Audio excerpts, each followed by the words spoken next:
Okay, hello guys. So I am going to do my Runes and Masteries guide for Lulu. This way I don't have to explain my Runes and Masteries every time I play a game. I can just tell people to go to my Runes and Masteries guide. So I have a lot of games on Lulu. I'm currently Diamond 5. I've been higher up in Diamond 2, but that doesn't really matter at this point.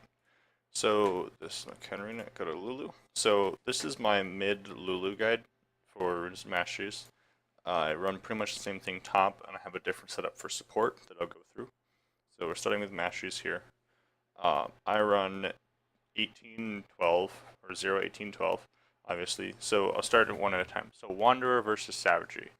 The thing is, the Wanderer is good out of combat, obviously, for roaming, but it doesn't help you at all in lane, and so it's kind of okay. It's good for roaming, but you have Whimsy, and by the time you're out of laning phase, you can spam Whimsy to move around the map. So the 5 bonus damage to minions and monsters is really helpful, especially since Lulu has a really low base AD because of her passive. So anytime you're trying to CS a minion that you can't hit with your passive, then it's really hard, and this helps a lot. So we go to the next one, Secret Stash. Runic Affinity, don't take buffs. You take blue buff, but it's not worth more than all the stuff this gives you. This gives you a ton of extra stats in laning phase, and Assassin is really not that great compared to Secret Stash because you want sustain and everything. So here's the bigger one, Meditation over Dangerous or Merciless.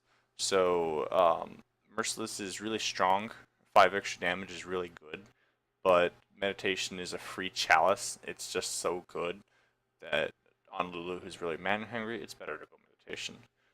Dangerous Game versus Bandit. Bandit's just a support mastery. It's not very good. Dangerous Game is just very good. So that's pretty easy. Intelligence versus Precision. So Intelligence is really good on Lulu because she likes to max out on CDR. CDR is very good on her, so Intelligence is the way to go.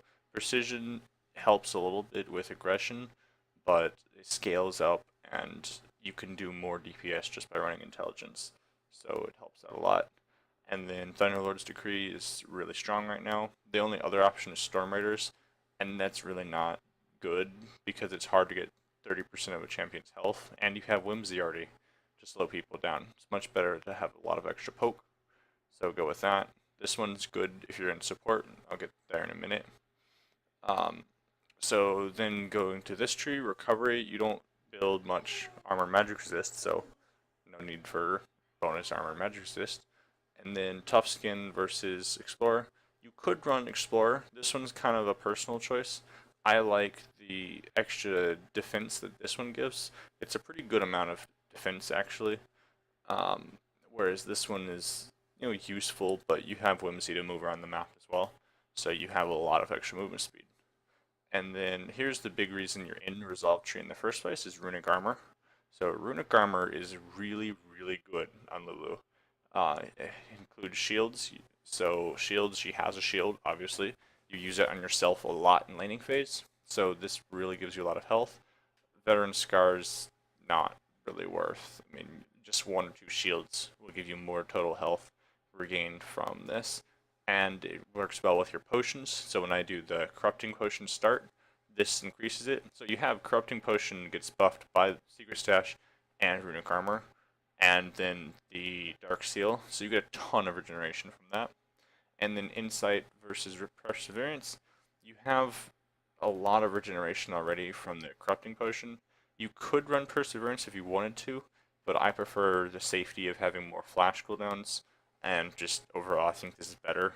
You can get regeneration from other sources, but 15% cooldown reduction on summer spells, hard to get. And you get Lucidity Boots, so that brings you down to 25% cooldown reduction. Very good. Cooldown reduction gets better the more cooldown reduction you have, so having stacking cooldown reduction is good. So then the reason we don't run Flash Seed Tree is because everything's not really that great. You have Fury. Fury is not really, you don't want that on Lulu. Sorcery is pretty good, but a lot of her damage comes from her auto attacks. So, it's not worth more than, it's not worth it. Feast versus Double-Edged Sword. Double-Edged Sword is okay, but Um, you would run Feast in this case. I mean, I guess you could run Double-Edged Sword, but it's still not great. Natural Talent. Vampirism's very bad on Lulu because she doesn't really do a lot of damage relatively to regain health. Um, Natural Talent is okay, but still not worth. Like if you compare Natural Talent or Vampirism to Runic Armor, or these guys, it's not as good. And then really, on top of that, Bounty Hunter versus Oppressor, you could deal more damage because you have Whimsy and you have Glitterlance. It'd help out, but it's not better than Insight. Lulu is a more utility mage, so it's better to get a lot of utility on her than trying to go for damage. If you want to play a damage mage who's going to be stacking damage, play somebody like Lux, who has a lot of damage and some utility, but still, Lulu's not the way to go on that. So then I'll go to my support Lulu page, where this one is very similar, but not exactly the same. I go with Wanderer over Savagery. Obviously, support, so you're not last hitting. And then Secret Stash, I still get the potion, so it's good. Also, I don't run Runic Affinity or Assassin. I don't get buffs, and I'm not an assassin.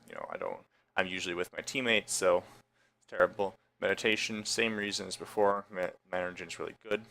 Bandit is really good. You're a support, so you're not going to be last hitting, and you'll get a lot of extra gold from when you auto attack people from the auto attack gain.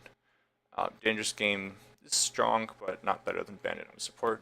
Intelligence, same thing as before.